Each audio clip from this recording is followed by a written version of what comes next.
নমস্কার বন্ধুরা, অভিনব চৈতিস ব্লগে তোমাদের সবাইকে আবার একবার স্বাগত জানিয়ে আজকে নতুন আরেকটা ব্লগ শুরু করছি। তোমরা সকলে কেমন আছো আর কে কোথা থেকে আমার ব্লগগুলো দেখছো সেটা অবশ্যই কমেন্ট করে জানিও কমেন্ট বক্সে। ভালো লাগলে ভিডিওগুলো অবশ্যই একটা লাইক করে দিও, আর সেই সঙ্গে বন্ধু বান্ধবদের সঙ্গে শেয়ার করতেও যেন ভুলো না। যারা ইউটিউব থেকে দেখছো তারা চ্যানেলটাকে সাবস্ক্রাইব করে দিও, পাশে থাকা বেল বাটনটাকে অল করে দিও, আর যারা ফেসবুক থেকে দেখছো তারা পেজটা ফলো করো। আজকে শনিবার সকাল এখন প্রায় 9:30 বেজে গেছে, আর এই সময়তেই আমি শুরু করে দিয়েছি বলা ভুল হবে, প্রায় অনেকটা শেষও করে ফেলেছি রান্নাবান্নার কাজ। শনিবার সকালবেলা আজকে আসলে অনেক তাড়াতাড়ি ঘুম থেকে উঠেছি, তো সেই জন্য সকালবেলা যখন উঠে পড়েছি ঝটপট করে কাজগুলো শুরু করে দিলাম। আর বাসি কাজ সারা হয়ে যাওয়ার পর স্নান পুজোর পরে মনে হয় কত তাড়াতাড়ি রান্নাটা সেরে ফেলা যাবে। যদিও আজকে একটু এমনি তারা আছে, সেই কারণেই আরও হুটোপাটি করে তাড়াতাড়ি রান্না বান্না সেরে ফেলা। তো সেটা কারণটা কি সেটা অবশ্যই বলবো। তার আগে ওদিকে ভাত হয়ে গেছে, দেখতেই পাচ্ছ, নাবিয়ে ফ্যান ঝরিয়ে রেখেছি। এখানে অল্প করে একটু মুগের ডাল করেছি, আলু পোস্ত হয়ে গেছে, সয়াবিন কষা হচ্ছে, আর হবে পাঁপড় ভাজা। একটু আমের চাটনি তো ফ্রিজে রাখাই আছে, সেই দিয়েই শনিবারের দুপুরবেলার খাবার দাবার কমপ্লিট। এবার ঝটপট করে রাত্রে রান্না সারবো। আসল কারণটা হচ্ছে ফ্ল্যাটে লেগে গেছে বিয়ে বাড়ি। গত 2-3 দিন ধরেই বিভিন্ন রকম রিচুয়াল চলছে ওনাদের, যেহেতু ওনারা বিহারি, তো ওনাদের নিয়ম কানুন সম্পূর্ণ আমাদের থেকে আলাদা। অনেক কিছু অবশ্য একও, তো সেইগুলো দেখতে জানতে অবশ্যই সকলের মতো আমিও ভীষণ উৎসাহী যে কেমন কি হবে। তা ওনারা কদিন ধরেই নেমন্তন্ন করেছে, যখন যা রিচুয়াল হচ্ছে ডাকছে, একদম আমার উপরে ফ্ল্যাটেই বিয়ে, মেয়ের বিয়ে। তো গতকাল ওদের গেছিল তিলক, তো তিলকে বুধবার দিনকেই এসে, মানে গত বুধবার দিনকে রিককে আর তোমাদের দাদাকে নিমন্ত্রণ করে গেছিল তিলক করতে যাওয়ার জন্য ছেলের বাড়িতে। তো সেই জন্য যেহেতু শুক্রবার তিলক গেছে, মানে গতকালকে, তোমাদের দাদা অফিস থেকে ছুটি পায়নি, তো রিক একাই গেছিল। যেহেতু ফ্ল্যাটে সকলে গেছিল, পাড়ার অনেকে, বা এখান থেকে বাস ছাড়া হয়েছিল, গেছিল ওরা টাটায়। তো সেখানে যেহেতু অনেকটা দূরের রাস্তা, আস্তে আস্তে দেরি হতো, তো কম করেও আমরা ধরেছিলাম 5-6 ঘন্টা। তো রিক যেহেতু একা গেছিল, তোমাদের দাদার সুযোগ হয়নি, অফিস বেরিয়ে গেছিল বলে ওরা দুপুরবেলা প্রায় 1টার সময় গাড়ি ছেড়েছে, আর আজকে ভোর 5টায় এসে বাড়ি পৌঁছেছে। এতটা রাস্তা যাতায়াত, তারপর ওখানে কিছুক্ষণ সময় তো অবশ্যই গেছে তিলকের যা রিচুয়াল থাকে সেগুলো সারতে। এত লোক গেছে, তারা প্রত্যেকে খাওয়া দাওয়া করবে। তো সব মিলিয়ে কদিন ধরেই ফ্ল্যাটে বিয়ে বাড়ি, আর সেই সঙ্গে হুল্লোড় তো রয়েছে, আনন্দও রয়েছে, আর একটু কাজের তাড়াও রয়েছে। যখন যেমন সময় পাচ্ছি ঝটপট করে রান্না, ঘর দোয়ার পরিষ্কার, বিছানা পরিষ্কার, আর পুজোটা সেরে রাখছি, কখন ডাকলেই ঝট করে যেতে পারবো সেই জন্য। তো গত বুধবার যখন ওনারা নিমন্ত্রণ করতে এসেছিলেন যে তিলকে যাওয়ার জন্য, এমনি বিয়ের জন্য নিমন্ত্রণ তো আগেই কার্ড দিয়ে গেছিলেন, কিন্তু তিলকে যাওয়ার জন্য গত বুধবারই এসে বলেছিলেন। আর সেই সঙ্গে বলে গিয়েছিলেন যে শুক্রবার থেকে যেন ঘরে আর আমরা রান্না বান্না না করি, একেবারে 3 বেলা 4 বেলা যখনই হবে ওনাদের ওখানেই রান্না হচ্ছে। আমাদের পাশের ঘরেই রান্নার ব্যবস্থা হয়েছে, ওখানে রাঁধুনি এসে রান্না করছে, আর সেকালেই সকলে একসঙ্গে খাওয়া দাওয়া করব। তো তোমাদের দাদার একটু বুঝতে মানে ভুল হয়ে গেছিল, ও বুঝতে পারেনি, মনে করেছিল তিলকে যাওয়ার কথা, আর সেদিনকেই খাওয়া দাওয়ার কথা বলেছে।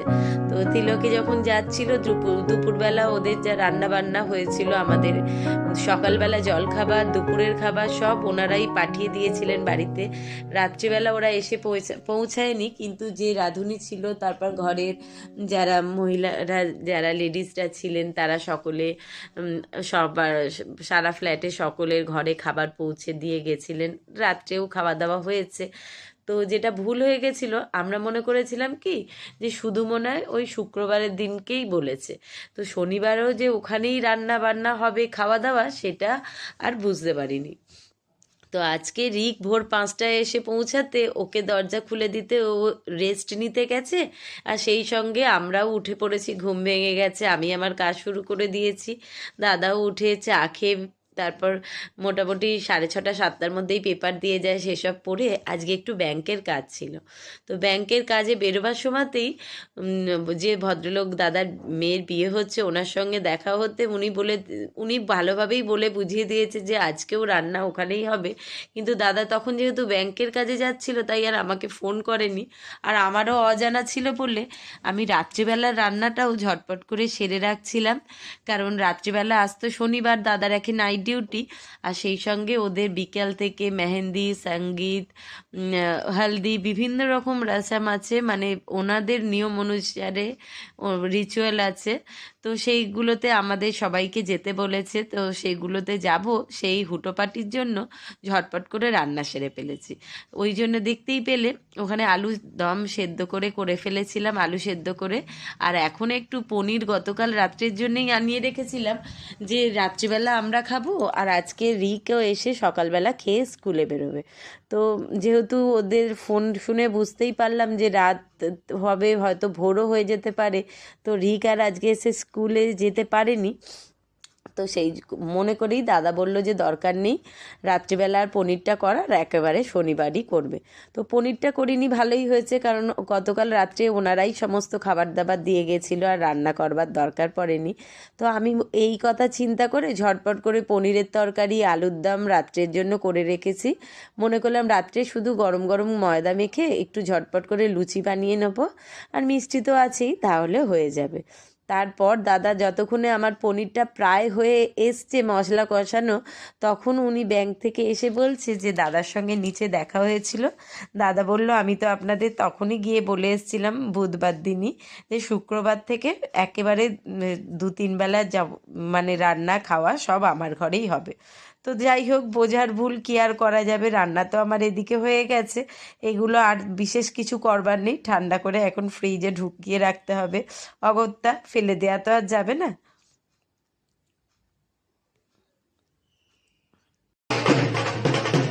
সমস্ত খাবার দাবার ঢুকিয়ে দিয়ে যে সারাদিন আজকে ভিডিও করে কাটিয়েছিলাম। সকালবেলাতে ওনারা জল খাবার থেকে শুরু করে দুপুরের খাবার সমস্ত কিছুই ঘরে নিজেরা গিয়ে পৌঁছে দিয়ে এসেছিলেন। তো খাওয়া দাওয়া সেরে প্রায় ওই ঘড়িতে তখন 4:30 থেকে 4:45 হবে, তার মধ্যেই সবাইকে রেডি হয়ে নিতে বলে দিয়েছিলেন। তো সকলে মিলে রেডি হয়ে একসঙ্গে ছাদে গেছিলাম, সেখানে প্যান্ডেল করে ওনাদের পুজো পাঠ হচ্ছিল, একটা কিছু পাঠ চলছিল। তো সেখানে পাঠ শেষ হয়ে যাওয়ার পর সকলে মিলে চলে এসেছি পাড়ারই একটা গোডাউনের ভেতর। এটা একটুখানি বাগান টাইপের রয়েছে, তো ওনাদের এখানে কিছু একটা মাটি কোপানোর রিচুয়াল রয়েছে, যে মেয়ের বিয়ে হচ্ছে তার মা, ওই যে দেখতে পাচ্ছ মাথায় ওড়না দিয়ে, এরকমই ওনাদের নিয়ম। সে সাজগোজ করে লাল ওড়না মাথায় দিয়ে যখন তিলকে বেরোচ্ছিল তখনই ওনারা কিছু চানা, মানে হচ্ছে ছোলা জলে ভিজিয়ে রেখেছিলেন, সেই ছোলা জলটাকে আজকে তুলে ওই মাটিকে পুজো করে, যেহেতু মাটিও ধরিত্রী মা, উনিও একজন মেয়ে, তো মাটি পুজো করে, কোদাল পুজো করে, কোদাল দিয়ে মাটি ফুটিয়ে সেখানে গঙ্গা জল, তেল, সিঁদুর, ছোলা সমস্ত কিছু দিয়ে কিছু পুজো করে তারপর এবার আমরা ঘরে ফিরে যাচ্ছি। তার আগেই এখানে যত বোনেরা, বৌদিরা, পিসিরা রয়েছে সকলে মিলে গান বাজনা, নাচ এই সমস্ত চলছে।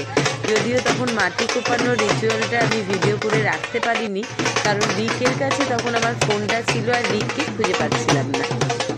তো এখানে ওনাদের নিয়ম অনুসারে সকাল থেকে খুব সুন্দর ঢাক ঢোল বাজছে, গান হচ্ছে, আর সেই সঙ্গে এখন তো দেখতেই পাচ্ছ জমিয়ে তালে তালে সকলের নাচ শুরু করেছে।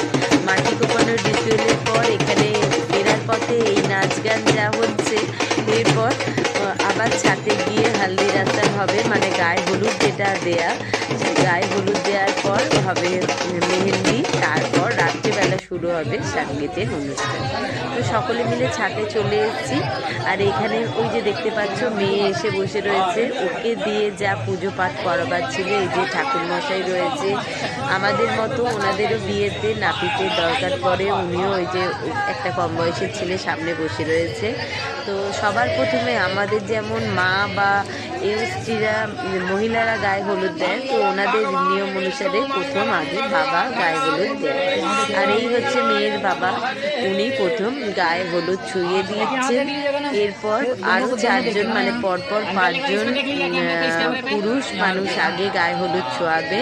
আর ওই যে দেখতে পাচ্ছ বাবার গালে এসে দই হলুদ লাগিয়ে দিয়ে যাচ্ছে। এটাও কিন্তু একটা মজার মতো, যেমন আমরাও গায়ে হলুদের দিনে মেয়েকে বা ছেলেকে গায়ে হলুদ লাগার পর নিজেরা নিজেদের মধ্যে গায়ে হলুদ মেখে একটুখানি আনন্দ করি, হলুদ দিয়ে খেলি। সেই রকমই ওনাদের নিয়মে যে ওনার ওই যে বাবার যিনি আর কি শালিকা হোক বা হচ্ছে শালাবাবুর বউ, মানে কি বলে আমি ঠিক বলতে পারছি না, তো উনি হোক এরকম গায়ে হলুদ মাখামাখি করে। মানে শ্বশুরবাড়ির সম্পর্কে যারা থাকে তারা এরকম এসে গায়ে হলুদ লাগিয়ে দেয়। তো এই হচ্ছে মেয়ের আর এক দাদা, উনিও গায়ে হলুদ লাগিয়ে নিচ্ছেন। 5 জনের হয়ে গেছে। এরপর পরপর পিসিরা, মা, আরও যারা আমাদের মতো এসটি মানুষ রয়েছে, বিয়েওয়ালা মহিলা, তারা একে একে গায়ে হলুদ লাগাবে। তবে আমাদের নিয়ম অনুসারে যেমন শুধু বরণ হয়ে যাওয়ার পর সকলে মিলে হলুদ লাগানো হয়, ওনাদের ঠাকুরমশাই আর নাপিত বাবু দুজনেই বসে থাকেন। ওনারা মন্ত্রপাঠ করবেন আর সেই সঙ্গে সবাইকে বামুন ঠাকুরকে আর হচ্ছে ওই নাপিতকে দুজনকেই পয়সা দিয়ে তবে গায়ে হলুদ ছোঁয়াতে হবে। ওই হচ্ছে মেয়ের বড় পিসি যেটা গায়ে হলুদ লাগাচ্ছিলেন, আর তার আগে মা হলুদ লাগিয়ে গেছেন। এরপর আমরাও সকলে একে একে সমস্ত মহিলারা গায়ে হলুদ ছুঁয়ে নিচ্ছি, কারণ যে মেহেন্দি লাগাবে সেই এসে রেডি হয়ে রয়েছে। যদিও টাইম দেওয়া হয়েছিল তাকে 6:30, এখন ঘড়িতে মোটামুটি 7:30 বেজে গেছে। 8টার মধ্যে যদি মেহেন্দিতে না বসতে পারে তাহলে ওই মেয়েটিরও আবার ভারী কষ্ট হবে, কারণ আজকে রাত্রেরটুকুনি একটু রেস্ট নিয়ে নিতে হবে, যতটুকুনি সময় পাবে ততটুকুনির মধ্যে। কাল সকাল থেকে বিভিন্ন রকম রিচুয়াল হওয়ার পর ওনাদের আবার সারা রাত জেগে বিয়ে হবে। তো গায়ে হলুদ লাগাবার পর এটা কিছু একটা ওনারা চাল গায়ে হাতে নিয়ে বসে থাকে মেয়ে, সেই চাল চুমানোর কিছু একটা রিচুয়াল আছে। তো সেই রকমভাবে আমরা সকলে আবার এসে যত এসটি মানুষ ছিলাম ওর পায়ে হাঁটুতে দুটো কাঁধে দিয়ে মাথার ওপর ওই হলুদ চাল হাতে করে করে তুলে দিচ্ছে। সেই রিচুয়াল হয়ে যাওয়ার পর এখন চলছে ফটোশ্যুট। এইবার ফটোশ্যুট করে নিয়েই মেয়ে যাবে নিচে, ড্রেস চেঞ্জ করে হাত মুখ ধুয়ে এসে বসবে মেহেন্দি লাগাতে। তার আগে যত ভিডিওগ্রাফি করবে বলে বা ক্যামেরাম্যান যারা এসেছিল তারা তাদের ক্যামেরার মানে যা যা ভিডিওতে লাগবে যেমন ফটোশ্যুট সেই রকম একটুখানি ফটো করে নিতে বলছে, কারণ এরপর মেহেন্দি হয়ে গেলে মেহেন্দির ফটোশ্যুট চলবে। তো তখন পিসিরা মিলে আমরা সকলে যারা যারা ছিলাম সকলের সঙ্গে মিলেমিশে ছবি তোলার কাজ চলছে। আর এই ছবি টবি তুলে নিয়ে আমরাও যাব ড্রেস চেঞ্জ করতে, কারণ এর পরের ড্রেস হবে অন্যরকম, সেটা গ্রিন শেডের হবে, কারণ রাত্রিবেলা মেহেন্দির সঙ্গে সঙ্গে হবে জমিয়ে নাচ গান।